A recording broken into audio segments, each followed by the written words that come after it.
All right, disruptors, I want to welcome you to the Close the Deal podcast. I've got a special guest with us today from Ohio.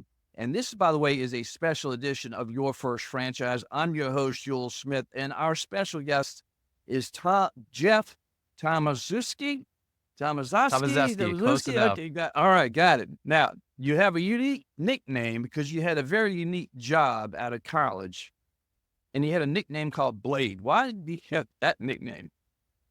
Yeah, so when I graduated from college, I worked in physical therapy, and as a side job, one of my roommates was working for at the Cleveland Clinic in the donor recovery unit. Well, he worked specifically with recovering eyes, and he got me a job recovering ribs and ACLs and ligaments and tendons and anything else that would harvest for an organ donor. So we would harvest those, go into the hospital upon death, and somebody was an organ donor, and we'd go and harvest the tissues and organs and things, and then pick them up and send them out. So I got the nickname Blade because we were always in there cutting up people. Taking care of, well, and for a good purpose. There's no question about that. Yeah, absolutely. And, It's an amazing cause for yeah, sure. 100%. And then the PT part, that lends its credit, that lends the journey for where you are today as the CEO founder of Max Strength Fitness.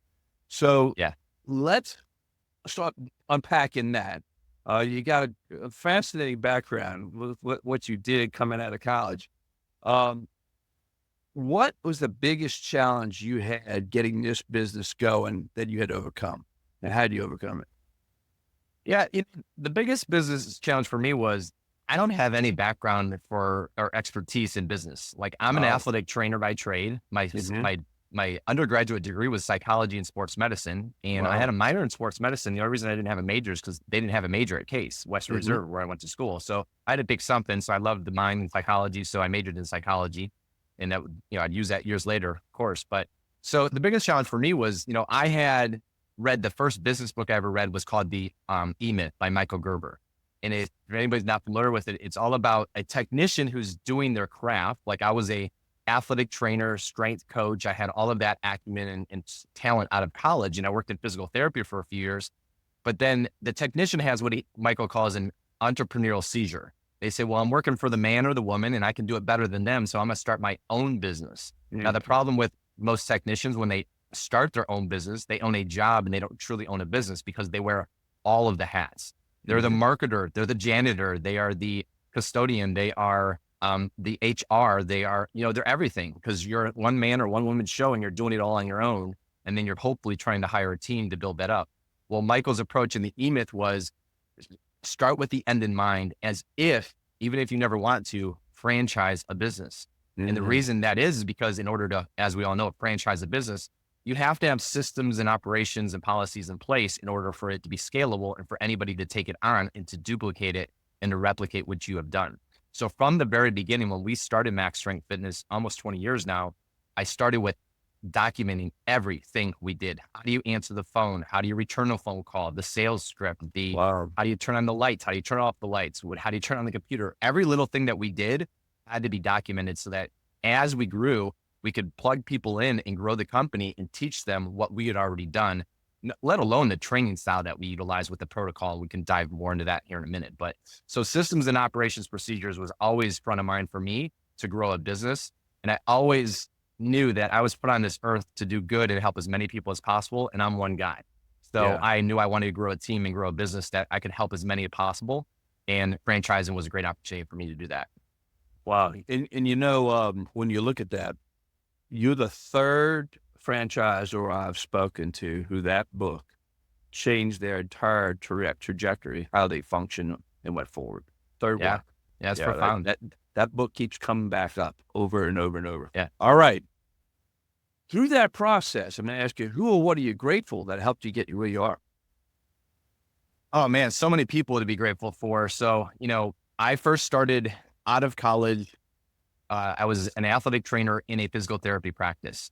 And I got my first opportunity from an athletic trainer who worked for the physical therapy practice. And they did an outpatient clinic at our university. And he was a Mhm. graduate of there as well. His name was Greg Langer. And so he's got to be one of the first people that I'm grateful for because when I graduated from college, I had no job opportunity as an athletic trainer or strength coach. And I thought I wanted to go into physical therapy. I got this, we'll talk about that in a minute, but I didn't have an opportunity because I was two classes shy going into PT school. So I had to take some summer classes. And I was this close to becoming a waiter for the first time. I actually got the job, went through the interview and everything. And I was going to start on, let's call it a Thursday. And on a Tuesday, Greg called me and said, hey, look, I don't have a job for you as an athletic trainer in the clinical practice, but we've got all these files we need to file away. You can learn, you can shadow, and eventually, hopefully something opens up. And I was like, I'll take it. And so I called the restaurants and I'm not coming in. So my stint as a waiter was very short-lived. It was non-lived, if you will. And so I started in the physical therapy practice as what we call a clinician. So in an outpatient physical therapy clinic, I did therapy and rehab for patients, upper body, lower body. And then I really got my specialty in the spinal rehab because we had a medical medics lumbar machine, which was my first taste of high intensity, low force exercise. And Arthur Jones, who created all this corporation, the owner of our company was very progressive and he knew Arthur Jones very well. And so he was on the cutting edge of therapy and strength training. So I really cut my teeth into that. And I did that for 4 years and worked alongside Greg and everybody else there. And then I met along the way another gentleman named Josh Trentini, and he was a partner, he was a colleague of mine in the physical therapy practice. And he stumbled upon Ken Hutchins and Mike Menzer in the high intensity, low force type of realm. It really got enamored with it. And he turned me on to that. And then him and I started this company years ago. We've since separated, gone our separate ways, but I really got to be grateful for him for giving me the opportunity to really get into starting our own business. And here we are today, 20 years later. I love it. And so let's look at Max Strength Fitness. Let's talk about the business today that you have.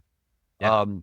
What does that look like let's look at it through the lens of a customer first, walking in the door. Who is the customer and what are they looking at when they walk in that place? Our ideal client is 50 and above. It's C-suite executives, people that have built their wealth but let their health suffer. And that's where we come in. They don't want to go to a traditional gym. So we're kind of the anti-gym, if you will. This is my attire. I just didn't dress up for you. I would have, but this is what we wear to work every day. Shirt and tie for the guys, blouse and slacks for females. We dress professional. We act professional. So we're a very high-end brand. We tailor to 50 and above, C-suite executives, male, female, skewed both ways. And then you take both of those demographics and retire them 65 and beyond, and then you get your boomers. We go as old as we have a client who's 99. His sole goal is to get to 100, and we're going to help them get there. So we take everybody in between. So it's not that we don't take people younger, we do, but we really don't market to them because we're looking for people who don't have time. ROI, return on investment, is what they're looking for. They're in the business world, so they really need to maximize their time. We handle that objection because most people, their number one objection to exercise, why they don't do it consistently, is they don't have quote unquote time. Well, our system is efficient, effective, and safe. It's literally, you're in the studio 20, 25 minutes, in, out, back to your busy day without having to shower and groom because we keep the temperature controlled. Therefore, you don't sweat. And we do that from a physiological perspective. Just like your car, if it overheats, it doesn't run as well. It's a mechanical process. Same thing with our body. So we keep the temperature controlled at 67 degrees Fahrenheit. We have fans throughout the studio. Most of our clients just come in street clothes or business clothes. They don't even change. They don't come in exercise gear, if you will. It's always one-on-one. It's private. It's distraction-free. No mirrors, no music. It's completely focused. It's more of the clinical setting that I worked in physical therapy. You're always one-on-one attention. We design the program specifically tailored to the client's needs. And we have what separates us apart above all of that is our protocol. So we utilize what we call a high intensity but low force protocol. We're going to lift the weights about 6 to 10 seconds and lower them at that speed. Our sole goal is to keep tension on the muscle the entire time. That robs the body momentum. It takes all the stress off the joints. So it's one set to muscular fatigue because all the research shows it's quality or intensity that dictates change, not volume and frequency. So it's machine to machine to machine with no rest in between. Total body workout, in, out, back to your busy day in 20 minutes, ideally twice a week. Do they mix in cardio too, or do you all work with, how does that play into this? So the way that we work, so you got to think of the word cardio. It's actually a bastard term. It refers to your heart and your lungs, right? If we think of the cardiovascular system, well, your muscular system drives your cardiovascular system and all of your other subsystems. So for example, think of your muscular system like the engine in your car. When you rev the engine, the exhaust works harder. That's your heart and your lungs. So if you make your muscles work harder, your heart and lungs have to work harder. Increase your effort, increase your rate of respiration in your breathing. So we utilize a breathing protocol in the fact that we don't bear down and hold our breath, which most people do when they strength train. So as you increase your effort, you increase your cardiovascular efficiency. So we get what's called post-exercise oxygen consumption. Muscles are starved for blood, oxygen, nutrition 24 to 48 hours after you strength train, and then it down regulates. You don't get that with steady state cardio, if you will, yoga, Pilates, Right. things of that nature. So we do get a profound effect from a cardiovascular perspective That's without awesome. running, jogging, sprinting, things like that, because that's a lot of stress on the joints, and ours is completely stress-free on the joints. So a different approach, but very effective. And it's resonating with me quite a bit because I'm 57, right? And Yeah. I do go to the gym several days a week, and I'm starting to feel it. And I'm paying really close attention. I'm one of the guys now spending a lot of time on the mats at the beginning of the workout. Yeah. Make sure Sure. thing keeps moving. All right, so okay, let's look at it from the perspective of now the potential franchisee looking at this as a business model for themselves. Yeah. What's So that, Dave? what we're really looking for and attracting as an emerging brand is what we call an executive model. People that have built their wealth in corporate America, but they're kind of just in the area they want to shift and they want to get into a tried and proven system, which is why you go into a franchise, because we have a reproducible, scalable model, and into the fitness space and really do good in their community, but also for their family and just for their livelihood. But the beauty of what we do and how we do it, because everything is trainable and scalable within our systems, they don't have to have any fitness background or acumen. We actually prefer that they don't, because what we do is very unique. I'm looking for people who know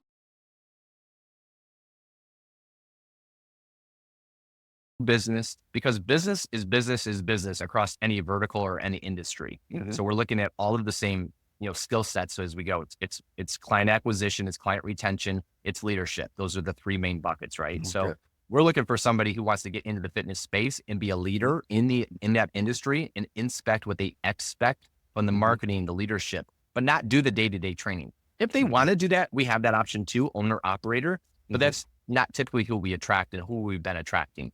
So we'll hire the manager for them to run the day-to-day. We'll train their entire army of, as we call them, life transformers, our personal trainers, and we'll help them with the business systems and processes in place so they can run a very simplistic model. And that's what this is. This is a very simple model, in my opinion. How much time can they expect to put in? Because you're doing a lot of the lifting that I don't hear the other brands on the front end. Yeah, Of these folks. we just interviewed one of our first franchisee and asked her, how much time did you spend from the time we signed the franchise agreement to opening? It was about 5 to 10 hours a week to start, because you're just building out your studio and then building out your team, putting marketing in place. And now it's about, 20, 25, maybe 30 hours a week. She's really unique because she actually does train in the studio because she's a physical therapist. But as we build our executive model out, I would anticipate putting in 20 to 30 hours a week. In the beginning, you got to put it, the more time you put into it, the more you're going to build it. But the beauty of what we do, and I've been running executive model for the last 7 years with my 3 corporate studios. I don't do any day-to-day training. I inspect what I expect. I have managers in place and trainers underneath them, and they run the day-to-day. Like I said, this is a very simplistic model. It's one thing. It's high intensity personal training with world-class customer service. Yeah. So it's one service model, one SKU, if you will, and that makes it very simple to scale and model. How many customers does a typical gym have? And then what is the ratio of customers to the staff that's needed to run a facility? Yeah. So it's always one-on-one personal training. So it's not a small group or anything like that. We're looking for 25 to 30 active clients per trainer. Okay. So if you had 175 active clients, that gives you around 6.5 full-time trainers. That gives you $1 million business from a revenue perspective. So I call this $1 million lemonade stand, because again, it's simple model. Right. It's selling personal training service and then just high customer service on the back end. I love that. I love the name. When somebody comes in, full assessment, how do you onboard a customer? Yeah. So we do what we call an initial consultation and a demo workout. And our consultation is prescriptive in nature, just like a doctor prescribes medication. We prescribe exercise. So we sit down, we talk about their medical history, their aches, their pains, their injuries, anything that's chronic. Typically being 50 and above, most people have some type of chronic injury we need to address, and we can. And we teach all of our team how to do that. And then we talk through their activity level, what they've done in the past, what they might be currently doing, what's worked, what hasn't. And we'll talk about their goals, what they want to get out of this moving forward. And then we'll prescribe a exercise program routine based upon their goals and their medical history. And then we do a demo workout so they can truly experience what we do, because it's very different than traditional training. When you keep tension on the muscle the entire set over 1.5 to 2.5 minutes, and there's no place to rest and you go to fatigue, it is a whole nother experience, but it's efficient, effective, but most importantly, it's safe. You can't injure yourself when you're moving at these speeds. It's virtually impossible. So I like to say we fix people, we don't break them like traditional trainers, right? It's true. So we do the initial consultation, we do the demo workout, we go through what we call our mutual commitments. It's policies and procedures, the way we just work together. We go through our packages, we prescribe a package for them, and then they'll either sign up or not. And that's typically the process. It takes about 45 minutes for that consultation. Okay. And what's the size of the gym look? Is it a big footprint, small footprint? No, our footprints right now are averaging around 2,000 square feet. Okay. So we're looking for, and the beauty of our facilities, 2 out of my 3 corporate studios are in office parks. You would never even know we're there. We don't have any marquee or signage anywhere because we're a destination place. We attract most of our clients through referrals. Clients get great results. They rave about us, tell their family and friends. That's how we grow organically and build. We have an extremely high retention rate at 92%.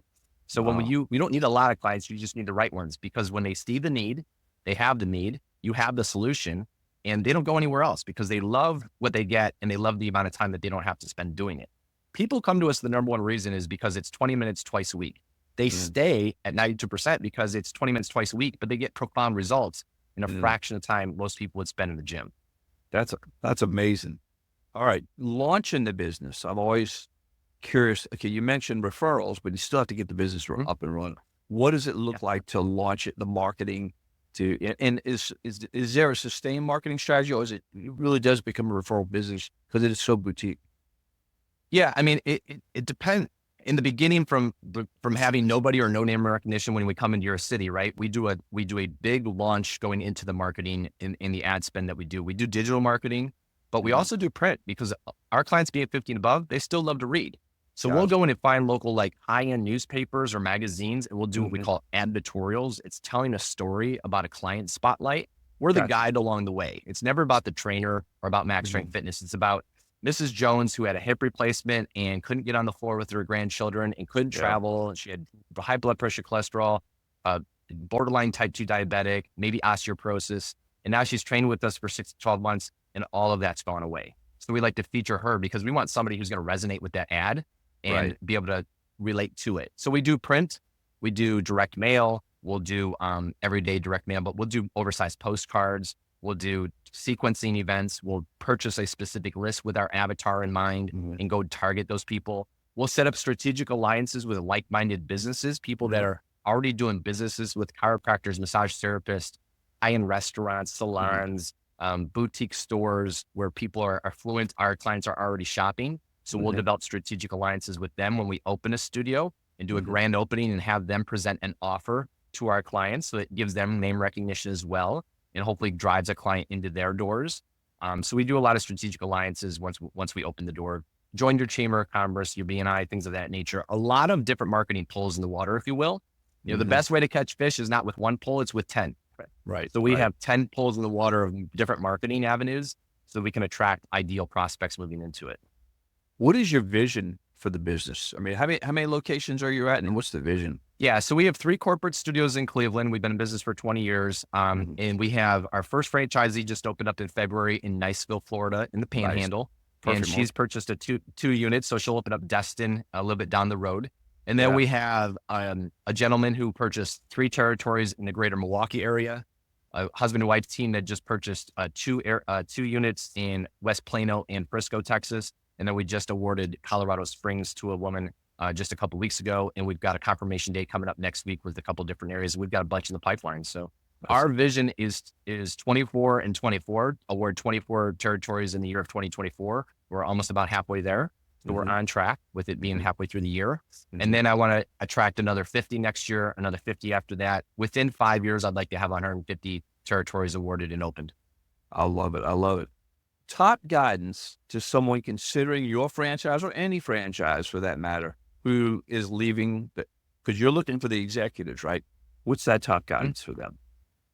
You know, I think the biggest thing is the team that you're going to be working with. So my executive team, as I like to call them, you know, my director of onboarding, Sarah, Brian has been with me for 16 years. My director of training trains all of our trainers and managers.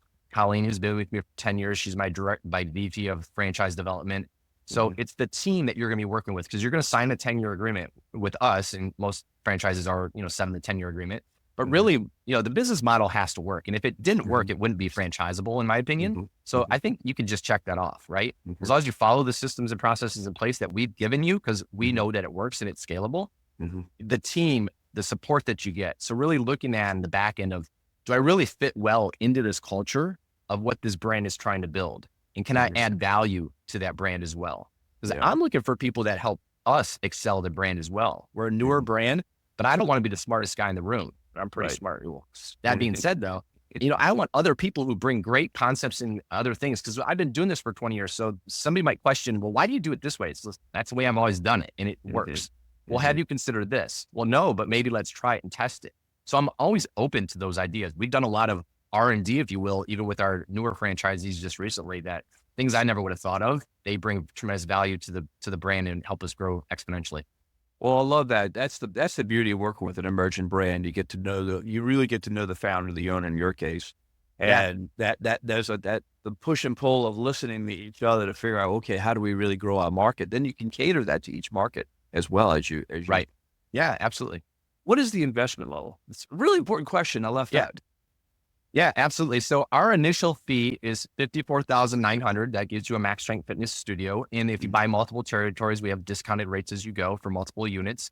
And then the initial investment, our item 7, is $349 to $549. Now that's a wide range, but the majority of that is going to be your build out and your equipment. Our equipment is specialized. It has low friction. We utilize Imagine Strength. I've worked with Jeff Turner, the owner, to really develop this line of equipment. It's more therapeutic than anything on the market from a therapy perspective and a strength training perspective. That's about $110,000. That'll last you forever, because we don't beat it up. We don't sweat on it. So it lasts you forever. It's great equipment. So that's a big chunk of it. And then your build out is the other big chunk.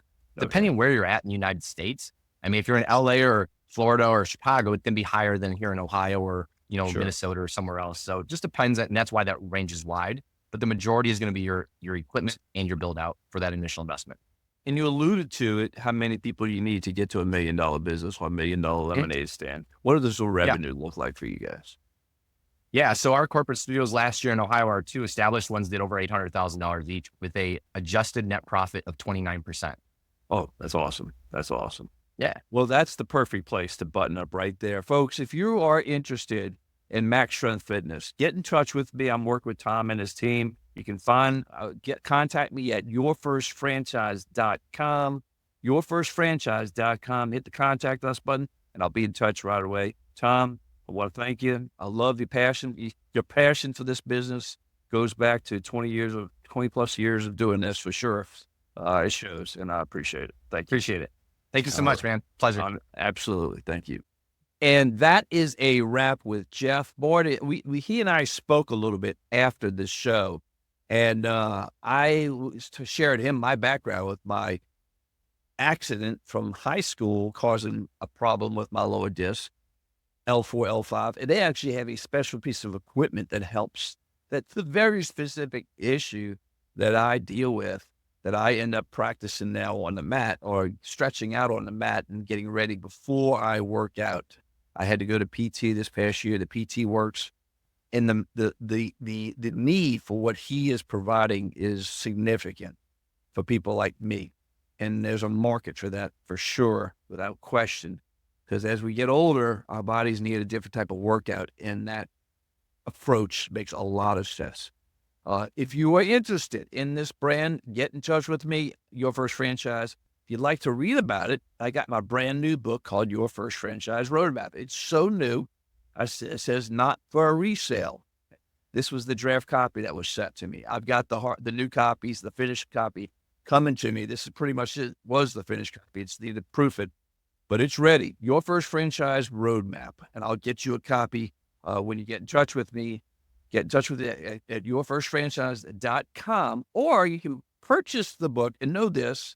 Go to Amazon, look up Your First Franchise Roadmap. It'll pop right up. To know this, 100% of the profits from that book will go to benefit Make-A-Wish. Now, you know the drill. Be intentional and make today a great day. All right.